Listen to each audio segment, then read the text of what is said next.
धक्कादायक बातमी समोर येते। शेगावामध्ये पती पत्नीला जबर मारहाण करण्यात आलेली आहे। घरासमोर ट्रॅक्टर लावण्याच्या वादातून ही मारहाण झाली आहे। संपत वांढेकर, आशाबाई वांढेकर असं मारहाण झालेल्या दाम्पत्याचं नाव आहे। मारहाणीमध्ये दाम्पत्य गंभीर जखमी झालेले आहेत। 5 ते 6 जणांनी मारहाण केल्याचा आरोप आहे। पोलिसांनी जखमी दाम्पत्यावरच मात्र गुन्हा दाखल केलाय। रस्त्यावर अशोक देवराव कराळे यांचा ट्रॅक्टर डिझेल संपल्याने थांबला होता। यावरून वांढेकर आणि कराळे यांच्यामध्ये वादावादी झाली होती।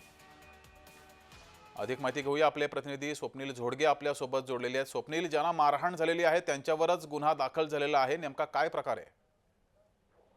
नक्कीच जगदीश, घरासमोर रस्त्यावर ट्रॅक्टर लावण्याच्या वादातून शेवगाव तालुक्यामधील वाघोली या गावामध्ये पती पत्नीला जबर मारहाण करण्यात आली आहे। यामध्ये संपत वांडेकर व आशाबाई वांडेकर या दाम्पत्यास किरकोळ कारणावरून 5 ते 6 जणांनी जबररित्या मारहाण केलेली आहे। या मारहाणीमध्ये संपत रंगनाथ वांडेकर आणि त्यांची पत्नी आशाबाई वांडेकर त्या गंभीररित्या जखमी झालेल्या आहेत।